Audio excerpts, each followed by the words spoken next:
Logan Paul seems to be currently having a drastic change of heart towards Jesus. All within this year, he went from saying things like this: I am definitely questioning why we have to perpetuate a belief that is silly. Because I'll be honest with you, bro, Jesus Christ, to things like this. And y'all gonna laugh at me. The internet's gonna laugh at me, but bro, Jesus came into my mind. Jesus is like the man who has mastered forgiveness, the power of forgiveness. So how did he go from having the worst perception of Jesus in Christianity to this? And what exactly does he believe about Jesus now? Well, let's talk about it. So for years, Georgienko, Logan Paul's former co-host, has been attempting to talk to Logan about Jesus, wanting to see his friend Logan saved. But after years of George talking to Logan and Logan still rejecting Jesus and the concept of Christianity altogether, George gave Logan a chilling warning that might have just come to pass. Back in June of 2022, George said this to Logan. But I'll say this to anybody, because they always come up to me, because I talk about Jesus all the time. They go, how can I see Jesus? I go, the day you want to see Jesus, that's when you're going to see Jesus. You just don't want to see him right now. Hold on. I would love to see him. Present thyself. Oof.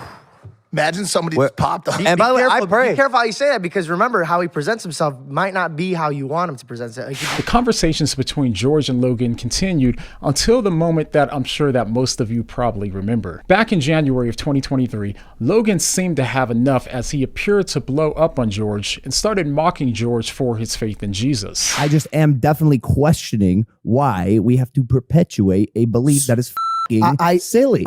Because I'll be honest with you, bro, Jesus Christ, you need a therapist because Jesus isn't quite doing it for you, which is true. No, you keep bringing up that I bash gay people all the time. When have I ever done that? Bro, that is a staple of your religion, and it's not bashing gay people. It's condemning them But have for what you they as, like. for That's as Shanko, as your best friend, ridiculous. But almost immediately after Logan mocked Jesus, he stated how things started going so bad that he thought this may be God punishing him for mocking Jesus. Made some pretty out of line comments to George. The following 3 weeks have been the hardest period of my life. We were invited by Qatar. We landed Qatar. Camera stripped from us. $20,000 camera. All right, no problem. It's just little things here and there. Things aren't showing up. We misscheduled.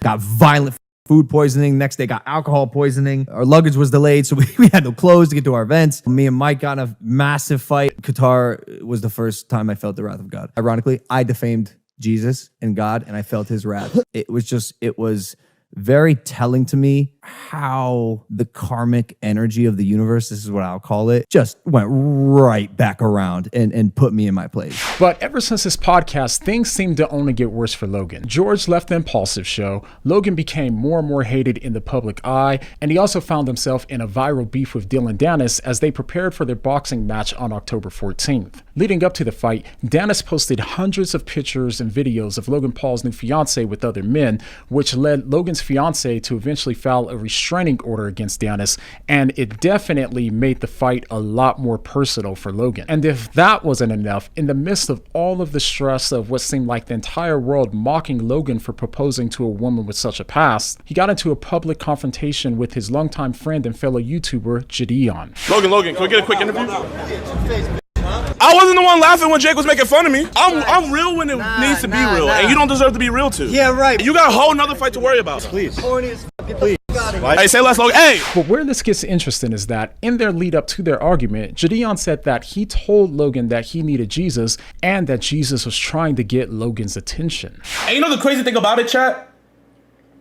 Is when Logan was going through the whole crypto zoo and pig stuff back in December, it was crazy because all that stuff happened 2 weeks after he was dissing George, telling George that Jesus wasn't enough for him. And I peeped that. I saw Logan dissing George and Jesus. 2 weeks later, CoffeeZilla drops a Hall of Fame documentary. Then all of a sudden the pig allegations come out. And I seen all of this. And you know what I do to try to plant a seed, to try to help Logan amends from his ways? I call Logan up. And I was like, yo, Logan, man, I see everything you've been going through. And he's like, yeah, man, I know, bro. It's been crazy. And I was like, yo, Logan, man, you know, it's ever since you dissed God. I told him this. Chat, I put this on the Bible. I told him this. All this stuff happened ever since you talked bad about God. I told him God is a jealous God. and he shows you through thick and thin. When me and him were on the interview, I told him, I said, there's times in your life where you go through stuff and you look back and you're like, how did I get through that? There's no way my human body, my human mental could get me through that. Another power had to have been with me to get me through this storm. And I was telling Logan, I said, bro, you're going through a storm right now. And this is Jesus telling you in the nicest way possible without physically harming you, turn to me. And I said, Logan, it's time for you to turn to God. And he was like, I know, man. I've been praying. He was like, you're right, dog. You're right. And I wasn't sure if he was taking it serious or not, but I had to plant that seed in him. Now, fast forward to fight week, about a week before his fight with Dylan Dennis. A few days before their fight, Logan and Dennis got into a physical altercation in which Dennis hit Logan with the microphone, cutting his face and giving him black eyes. At this point, Logan was understandably very frustrated and said that he was so riled up before this fight that he was worried that he was going to be too emotional going into the fight since he was so mad at all of the buildup over the last few months from Dennis. So everyone expected Logan to go into this fight absolutely fuming.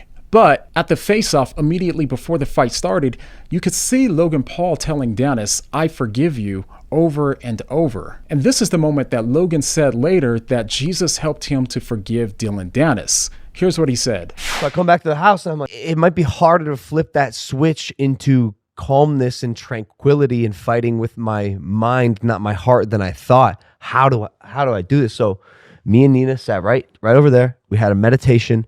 And in this meditation, I'm sitting here, I go, how can I go into this as calm as possible and not want to fight with the emotion? And this word kept coming to my mind, forgiveness, forgiveness, forgiveness. And then, man, y'all are going to laugh at me. The internet's going to laugh at me, but bro, Jesus came into my mind. I swear to God. Yeah. Let's go. I swear to God, dude. I was like, fuck, bro. What a nice thing to hear on Sunday. About time. I was like, Jesus is like the man who has mastered forgiveness, the power of forgiveness. A whole religion was built on the power of forgiveness, like the amount of followers he has because of this one principle that if you can grasp it, and it's hard to grasp. You know how hard it was for me to go, I forgive you, bro. I forgive you for making my life hell. I forgive you for hurting the person I love most in this world for months on end when she's done nothing to you. Doesn't feel uncommon that there may have been some sort of biblical, worldly ether crossing happening there. Like it made sense. Like I don't know. I was like, if I can forgive this dude, I'm gonna win this fight. And so yeah, I meant it. Following the fight, George Janko tweeted saying God is real, seemingly believing that his prayers for Logan have been heard at some level. So now, what does all of this mean? Does it mean that Logan is now a Christian? Well, without anything else to go on, it doesn't seem that Logan has taken things further in his decision for Christ, but we also have no idea what's in his heart today. But one thing that we do know is that God has used people like George and Gideon to plant seeds in Logan, and now it's up to Logan to decide if he wants to open the door of his heart to Jesus as Jesus continues to knock on it. So Logan will have to make a decision, and I pray that he decides to receive the free gift of salvation that Jesus is offering him, and I pray that Logan will allow God to change him from the inside out. This also shows those of us that are Christians that even when they seem that they aren't listening, God is still working through us and the other things in their lives in order to bring them closer to himself. So stay faithful out there, Christians, and keep Logan and those who are in a similar position as Logan in prayer, because God can move the unmovable.